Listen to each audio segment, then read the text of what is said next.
Salut tout le monde, c'est Nas Réaction et là on va réagir sur une story de Nadé et après la vidéo je vous dirai mon avis. Donc le sujet c'est à propos de Moundir qui dénonce les arnaques au placement de produits. Il y a 1400 personnes qui... Bon bref, comme je vous l'avais dit dans d'autres vidéos précédentes. Donc n'hésitez pas à mettre un pouce bleu et bon visionnage et on se retrouve après la vidéo pour que je vous dise mon avis. Merci. Je vais profiter de ce petit moment de calme, j'attends Marc comme d'habitude. Donc du coup je voulais revenir un petit peu sur le live qu'il y a eu hier sur Instagram, que je n'ai pas pu voir en entier parce que il était un petit peu tard ici, donc j'ai pas regardé en entier. Mais il y a eu un live de Moundir qui parlait du dropshipping. Il y a un avion, ils veulent pas me laisser parler ou quoi? Moi, je trouve ça trop bien que quelqu'un prenne la parole pour dire qu'il y a des gens qui se sont fait arnaquer, qui n'ont pas reçu de produits ou des choses comme ça. Et je trouve que le combat est noble, évidemment. Il n'y a personne qui peut critiquer ça, et dire oui, c'est pas bien, ou oui, t'es la bonne personne ou pas pour parler. Enfin voilà, de remettre en cause sa légitimité ou quoi que ce soit. Moi, je trouve que c'est super de parler de ça. Après, il faut juste, je pense, ne pas non plus tout confondre. C'est vraiment important et c'est mon point de vue. Je ne vais pas forcément faire l'unanimité dans ce que je vais dire, mais en même temps, quand je parle, je ne parle pas pour faire l'unanimité. Donc en fait, l'idée, c'est qu'il y a des sites internet qui sont frauduleux. Ça fait des années que ça existe, avant même que nous-mêmes avons pris les réseaux sociaux. Et d'ailleurs, Marc avait été l'un des premiers à en parler et à se battre contre ces sites frauduleux, donc qu'ils soient issus de dropshipping ou pas, parce qu'il y en a qui ne font pas de drop et pourtant qui arnaquent, c'est arrivé.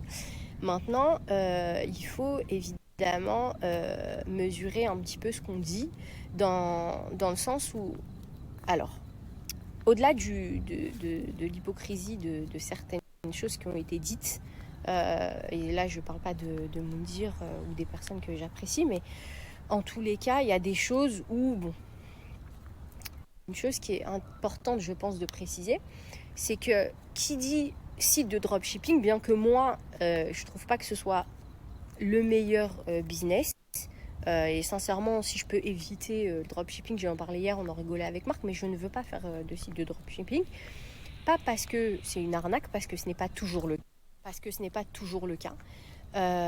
C'est juste qu'au niveau des délais, vu que ça vient directement de Chine, eh bien, c'est compliqué, parce que parfois, il y en a qui vont attendre trop longtemps et tout.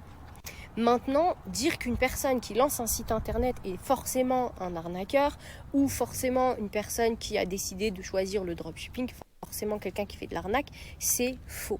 Pourquoi ? Déjà parce qu'il y en a qui pensent que vu que ça vient de Chine, c'est de l'arnaque, alors que l'iPhone avec lequel je suis en train de vous snapper vient aussi de Chine. Donc voilà, ça c'est une chose.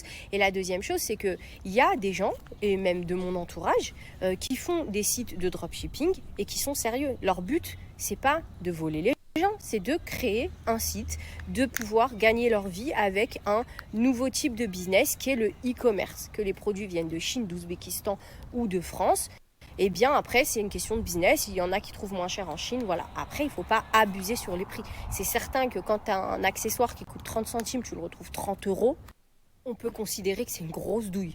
Maintenant, si la personne se fait une marge de 2 fois le truc, pourquoi pas, ça reste un business, les personnes peuvent l'acheter sur AliExpress ou alors cette personne, c'est leur choix, on s'en fiche. Tant que la personne reçoit le produit, je ne pense pas, en tout cas à mon sens, je n'estime pas que ce soit une escroquerie, puisque la personne a payé pour quelque chose, elle n'a pas été débitée pour un autre produit et elle a reçu ce produit-là. Donc ça déjà, il ne faut pas tout confondre. Et moi, ce que je trouve un petit peu désolant et ce que j'ai peur que ça fasse à la fin, parce que c'est souvent comme ça que ça se passe, c'est que les gens mélangent un peu tout. Moi, j'ai vu un jour, et j'étais très choquée de voir ça, des sites de arnaque ou des trucs comme ça qui disent « Attention, arnaque, site créé en 2020 ». Mais attendez, excusez-moi, j'ai pas compris. Donc en fait, en 2020, il n'y a personne qui est assez intelligent ou qui a envie de faire du business. Faut que ce soit des sites créés en 1939, parce qu'il y avait, après ça, c'est que des cons, les gens, c'est comme ça. Peut-être qu'après, les années 80, eh bien, c'est tous des gogoles ou c'est tous des voleurs. Il y a une génération de voleurs qui est née comme ça après 80. C'est ridicule, c'est nul. Il y a aussi des trucs d'arnaque où on m'a envoyé « Ah, attention, pas de site créé en 2020, pas de conditions générales de vente. » Ah bon et tout. Ok, bon, site créé en 2020, je te balaye de ton argument. Par contre, pas de conditions générales de vente. Je dis ça par contre, c'est très important, il ne faut pas laisser faire. Je regarde, il y a les CGV. Donc en fait, je ne comprends pas. Les gens voient un site et ils se disent tout de suite c'est une carna. Et c'est pas toujours le cas. C'est pas toujours le cas parce que certes, il y a des gens qui se sont fait arnaquer sur des sites internet. C'est arrivé. C'est arrivé par des influenceurs, par des personnes même un petit peu moins influentes ou qu'on ne connaît pas trop, mais c'est arrivé. Ils se sont fait voler de l'argent en payant un produit qu'ils n'ont pas reçu. C'est déjà arrivé. C'est pas nouveau, ça date pas de 2021, ça a été même peut-être bien avant que les réseaux sociaux et qu'il y ait tout cet engouement autour des réseaux sociaux, même avant que nous on prenne nos réseaux sociaux, c'est arrivé, ça existait, on n'a pas dénoncé un truc qui n'existait pas, donc avant qu'on soit là, ça existait déjà et ça existe malheureusement trop. Et ça, c'est ça qu'il faut arrêter, ces choses de dire, les gens qui viennent et qui disent bon, je vais faire un braquage, je vais faire payer un produit, je vais pas l'envoyer ou je vais envoyer un autre produit. Il y a eu des produits qui marchaient très bien, qui ont été hyper pubés sur les réseaux sociaux et à la fin il y en a, ils te disent mais je comprends pas en fait, les influenceurs ils reçoivent des box, ils nous pubent des box, à la fin on reçoit un sachet venant de Chine. Je suis désolée, c'est de l'arnaque, tu peux pas faire ça. Le truc il se déchire, le truc il est nul, ça arrive, malheureusement ça arrive et ça faut le dénoncer à 100%. En revanche, il faut passer aussi de l'autre côté aux personnes qui, à cause du Covid, en ont eu marre d'être en galère et qui se sont dit « Ok, là, il y a peut-être un créneau à prendre. Là, je vais peut-être me lancer sur un site internet. Je vais essayer le e-commerce. Je vais trouver un produit qui me plaît à peu près et je vais le proposer, peut-être le rebrander ou peut-être le trouver l'équivalent en Europe ou peu importe. J'ai envie de me lancer, de faire un business ou quoi que ce soit, mais je vais m'assurer que mes clients reçoivent tout ça, etc. Mais ces personnes-là, pourquoi on veut les attaquer? Pourquoi on veut empêcher les gens de travailler sous prétexte qu'il y ait des gens qui font n'importe quoi? C'est ça qu'il faut pas confondre. Et j'avais le sentiment que quand les gens parlaient, ils disaient tous les sites internet c'est un peu de la douille. Il y a eu des douilles, moi je vous le dis, j'ai pas peur de le dire, des box de Happy Box, des trucs de casino, des trucs de fusée, tout ça, je comprends que les gens soient comme des oufs. Après, il y a des choses, il y a des sites de dropshipping de mes amis que moi je connais, qui ont été faits sérieusement et qui, même s'il y avait peut-être parfois qu'il pouvait y avoir un problème de délai ou quoi que ce soit, ont respecté les trucs. Ils ont envoyé aux gens, ils se sont excusés. Et s'il y avait eu un retard, il y a eu des cadeaux qui ont été offerts. Bref, ils ont été commerciaux. En fait, tous les sites internet peuvent rencontrer des problèmes de livraison. Sauf que maintenant, les gens, je pense, s'impatientent et se disent là, j'ai commandé et vu qu'il y a tellement d'arnaques, et je peux comprendre, la confiance, elle est complètement partie. Ils se disent, au bout de 2 jours, ils ont pas reçu le produit. Purée, c'est une arnaque. Non. Attends, ils sont en train de le préparer, ils sont en train de l'envoyer. Tu vois ce que je veux te dire? Donc, faut pas confondre. Moi, je trouve que c'est cool de dénoncer des vraies choses. Mais alors, à ce moment-là, faut citer les sites. Citer les sites. Dites-le. Oui, il y a Happy Box, c'est une douille. Oui, il y a, je sais pas, il y en a pas qui me viennent en tête, mais dites-le. Bonjour, tel site a été frauduleux. On a 50 plaintes, 10 plaintes, même une plainte, c'est triste. Mais ce que je veux dire, c'est que il faut attendre qu'il y ait des plaintes. Une fois qu'il y a un regroupement de plaintes, dénoncer vraiment les sites. Parce que attendre pour dire oui, là il y a des choses qui vont être faites, là un jour vous allez voir, dans 1 an vous allez voir, c'est useless en fait. Les gens pour l'instant continuent d'acheter sur ce site. Donc moi je trouve que dès que vous avez la preuve formelle et non pas en disant le site vient d'être créé, et comme en 2020 il n'y a que des cons, 2021 ils sont encore plus cons, c'est faux. Des vraies preuves avec des vrais témoignages de gens qui se sont fait arnaquer, des gens qui ont été débités de 100 € ou 20 € alors qu'ils commençaient à en dépenser que 1. Tout ça, faut dénoncer, mais donnez les sites tout de suite en fait, n'attendez pas, c'est ça que moi je comprends pas. Mais bon, en tous les cas, moi j'ai trouvé que c'était intéressant de faire ce qu'il fait. Maintenant, je vais pas remettre sa légitimité en cause comme beaucoup vont le faire en disant oui, mais lui il a déjà fait du drop, il a déjà fait de déplacement de produits. Je pense qu'une personne qui fait ou qui a fait quelque chose et qui aujourd'hui lutte contre ça, je trouve que c'est cool. C'est pas parce que tu as fait une erreur un jour dans ta vie que tu n'as pas le droit d'en parler, de refaire. Tant que tu refais plus la même erreur et que tu en parles et que tu dénonces, moi je trouve qu'il est plutôt bien placé pour en parler parce qu'il a côtoyé les candidats télé-réalité, il a déjà travaillé en agence, il a déjà fait des placements de produits. Ça s'est arrêté pour ses raisons à lui ou leurs raisons à eux, peu importe, on s'en fout. Mais je le trouve assez légitime pour parler de ça. Maintenant, moi je trouve que pour que ça avance vraiment, il faut sortir des noms des sites. Il faut pas avoir peur de dire voilà, tel site, attention, on a eu tant de témoignages, méfiez-vous. Mais pas des petits comptes de haters qui inventent des trucs alors que. Mais je me suis dit non, mais c'est une grosse blague quoi. Non, mais le pire, c'était vraiment le truc attention, site créé en 2020. And so what? Et faut juste pas mélanger parce qu'il y a plein de gens qui travaillent. On a fait faire une formation de e-commerce à plein de gens de notre entourage. On a parlé de cette formation de e-commerce sur nos réseaux sociaux et je trouve ça hyper cool que les gens se lancent dans l'e-commerce parce qu'avec le Covid, il y a eu plein d'emplois qui sont morts. Il y a plein de gens qui veulent gagner de l'argent proprement en faisant des sites et c'est leur bébé. Moi-même, j'ai des sites internet, c'est mes bébés et c'est pas du dropshipping. Mais si demain j'avais eu envie de faire du dropshipping, je l'aurais peut-être fait bien et je me serais dit, c'est relou qu'on prenne la tête. Après, ça n'a pas été le cas, mais voilà, il faut laisser les gens travailler, ils kiffent, c'est vraiment kiffant le e-commerce et il faut pas qu'à cause de ça, les gens se disent Internet égale c'est du vol. Et je pense que c'est important que ce soit Moundir ou les gens qui en parlent de pas faire d'amalgame parce qu'il y a plein de gens qui viennent me contacter et qui me disent franchement c'est pas bien, ils sont en train de tirer sur nous alors que nous on fait les choses proprement. Il y a des gens qui m'ont dit j'ai mis mes économies pour faire mon site internet, j'ai pas forcément les moyens de m'acheter un gros stock donc j'ai acheté un petit stock, j'ai fait avec du dropshipping parce que j'ai des produits qui viennent de Chine mais qui se trouvent pas forcément sur AliExpress, mais du coup comme ça vient de Chine, j'ai un délai un peu plus gros, les gens du coup pensent que ça vient d'AliExpress ou je sais pas quoi, pourtant je l'indique bien dans mon site. Donc franchement voilà, mélangez pas tout, ça sert à rien de faire un combat juste pour dire voilà on dénonce et qu'après derrière vous laissez les gens se faire tirer dessus. Et là je parle pas des influenceurs du tout puisque nous en vérité avec ou sans dropshipping, alhamdoulilah, on vit quoi, tu vois. Mais en tout cas je pense surtout aux e-commerçants parce qu'il faut arrêter de les taxer de voleurs, d'escrocs, alors que parfois c'est juste des gens qui travaillent et qui ont envie de gagner leur vie proprement. Donc voilà, j'espère que vous ferez pas d'amalgame, que vous confondrez pas et j'espère sincèrement que les personnes qui ont fait des sites frauduleux se feront attraper et seront punies et ne pourront plus faire ça et que voilà, il faut vraiment être vigilant. Je trouve que c'est bien. Après, si ça éveille les consciences, ça doit vraiment les éveiller et pas hypocritement. Et puis surtout, voilà, ça doit pas ça doit pas devenir la guerre du e-commerce parce que faut arrêter de faire les hypocrites. C'est un business qui est lucratif parce que les gens achètent, reçoivent leurs produits et recommandent encore. Et donc il n'y a pas de raison de venir et dire non c'est bon, n'achetez qu'en magasin. Aujourd'hui c'est un super moyen de gagner sa vie le e-commerce. J'ai des amis qui ont connu des gros success stories dans le e-commerce et c'est parce que justement c'est des gens sérieux. Donc vous-même prenez du recul et ne rentrez pas dans ces nombreux pièges que tendent les réseaux sociaux aussi parfois à dire lui il a dit ça donc je fais ça. Je vous l'ai dit, je vous l'ai déjà dit aux personnes qui me suivent depuis longtemps, j'arrête pas de vous dire avant d'écouter les gens, regardez ce qu'on vous montre.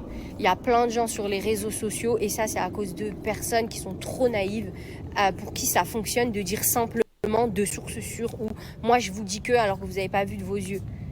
Attendez de voir de vos yeux et d'écouter de vos oreilles. Quand Marc a parlé de n'importe quel dossier, il est arrivé, il a dit bonjour, voilà la preuve, voilà l'audio, voilà l'écrit, voilà le truc. T'as rien, tu parles pas. Les gens qui teasent les trucs de il y a 100 000 sites d'arnaque et tout, faut donner les noms des sites comme ça au moins déjà les gens ils arrêteront parce que là à l'heure où on parle il y a encore peut-être des gens qui commandent sur ces sites là. Donc, moi je trouve qu'il faut être vraiment plus efficace que ça et d'arrêter d'être sur les réseaux sociaux pour écouter juste les rumeurs que des gens balancent parce qu'à cause des rumeurs ça peut empêcher des gens de manger, de travailler correctement et honnêtement et je trouve pas ça juste parce que voilà, quand on fait un combat on le fait bien ou on le fait pas. Ça peut empêcher des gens de manger, de travailler correctement. Donc voilà, moi je voulais réagir là-dessus. Je pense que le e-commerce et le dropshipping sont victimes de leur succès. Et il y a trop de gens qui se lancent la tête baissée.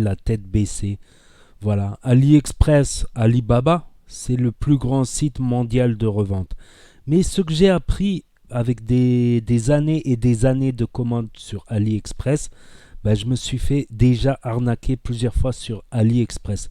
Mais AliExpress, c'est pas un site comme La Redoute, comme AliExpress, en fait, il y a une multitude de vendeurs dans AliExpress. En fait, si vous allez sur un produit AliExpress, vous voyez le nom du produit, vous pouvez aller dans sa boutique, tout ça, sa boutique dans AliExpress. Donc j'ai remarqué ça. Et je me suis fait arnaquer.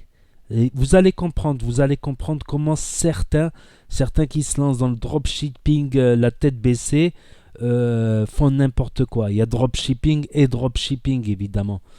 Donc par exemple, j'avais acheté du matériel informatique, audiovisuel, que j'ai jamais reçu, ou j'ai reçu une coque de téléphone bizarre, tu vois, qui correspond à la place. Donc c'est livré, je pouvais pas faire de recours, tout ça. Mais ce que j'ai appris avec le temps, par exemple les cigarettes électroniques, il y en a plusieurs que j'ai commandées et que j'ai jamais reçues. C'est marqué livré, j'ai pensé au facteur.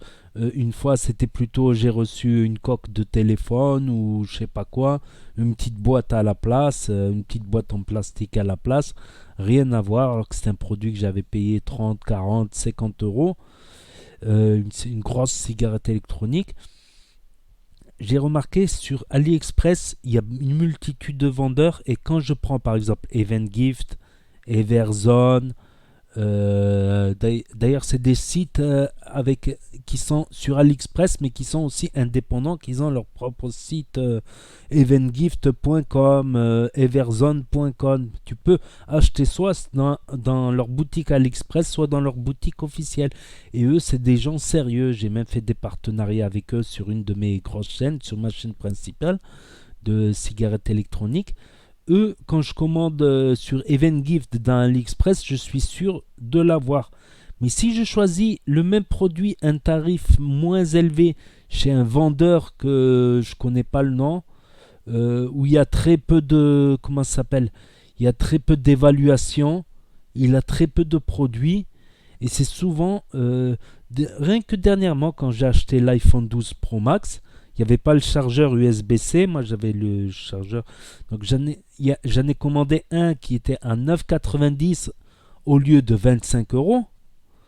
Et ben, je ne l'ai jamais reçu. J'en ai recommandé un autre qui était à 6 euros, une boutique, un nom que je ne l'ai jamais reçu.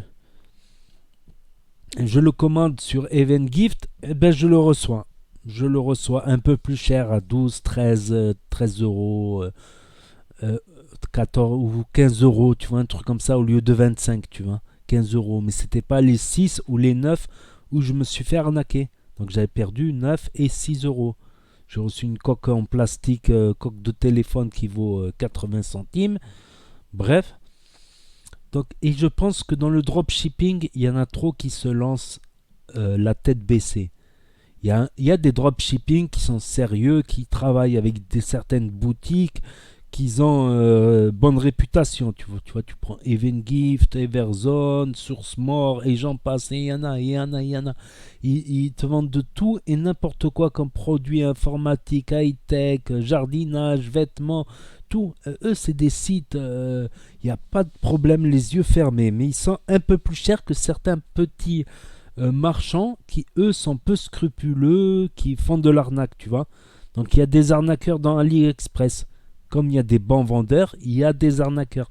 Et dans le dropshipping, certains, en fait, ils font une interface, tu vois, un intermédiaire avec certains marchands. C'est-à-dire qu'ils vont prendre ta commande, ils vont payer des influenceurs, ils vont prendre ta commande, voilà, nom, prénom, tout ça, et au lieu de mettre leur adresse, ils mettent ta propre adresse. Ils mettent ta propre adresse et c'est là où vient le drama. Parce que ils ont bossé avec des marchands peu scrupuleux. Comme ce que je vous ai dit, le chargeur d'iPhone USB-C à 6 euros au lieu de 25, jamais reçu. Celui-là à 9 au lieu de 25, jamais reçu. Par contre, chez Evengift et d'autres, à 16, 17, je l'ai reçu au lieu de 25. Tu vois, donc il y en a plein qui font du dropshipping. Voilà, et par exemple, ils disent voilà un chargeur ou je sais pas, tu vois, un micro, un casque audio. Attends, un casque audio, ils te le promettent à 15, ils vont l'acheter à 6. Et comme le chargeur a 6, ils le recevront jamais. C'est-à-dire qu'ils font eux-mêmes la commande à ta place, ils mettent ton nom, prénom, adresse, ils payent et le colis t'est envoyé chez toi, comme prévu.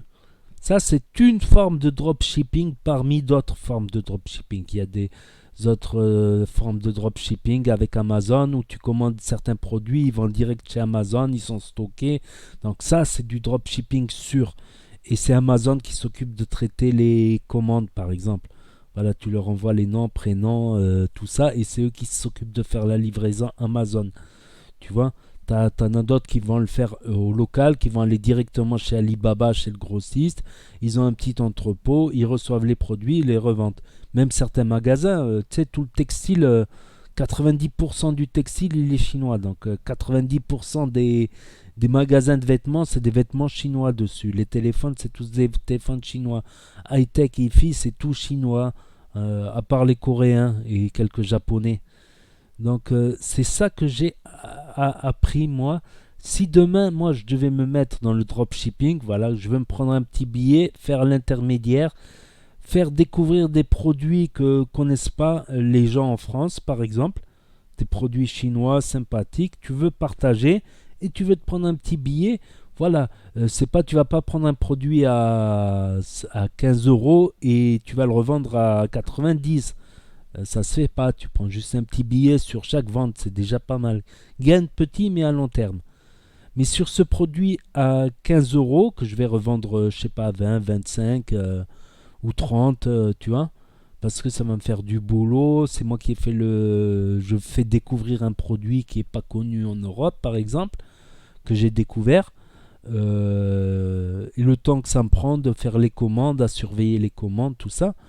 Mais je le ferai sur un truc, voilà. Je préfère payer l'article 15 euros, mais que ça soit un marchand sûr, que de le payer 6 euros ou 9 euros chez un marchand. C'est pour ça qu'il y en a plein dans le e-commerce qui se cassent la gueule parce qu'ils foncent la tête en avant. Ils croient que c'est un film de cul. Il n'y a rien qui est, tu vois. Pour moi, un bon e-commerçant, c'est un bon consommateur. C'est quelqu'un qui sait ce qu'il achète, où il achète, que la qualité. C'est pas quelqu'un qui va te vendre un truc qu'il n'a jamais vu. Il va te vendre un truc qu'il n'a jamais vu. Il va juste mettre ton adresse à la place de la sienne et tac, tac, tac. Et il va se faire des billets, des billets, des billets. C'est comme des AirPods aussi. J'ai cherché les AirPods les moins chers sur AliExpress à combien 9 euros. Je les ai jamais reçus. Je les ai jamais reçus.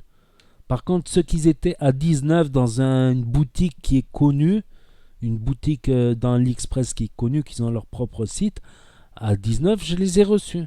Vous voyez ce que je veux dire? C'est que je pense dans le e-commerce, il y en a trop qui se lancent la tête baissée. Et voilà. Et les influenceurs, c'est une plateforme. C'est une plateforme pour faire connaître des produits grâce au dropshipping, tout ça. Vous comprenez ce que je veux dire? Avec mon expérience d'acheteur, je sais que dans l'Express, il y a plusieurs boutiques.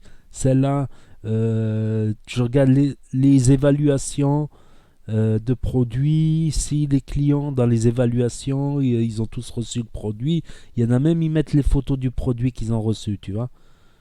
S'il correspond ou il ne correspond pas, qu'ils ont un 5 étoiles, qu'ils sont contents, ils mettent les photos du produit.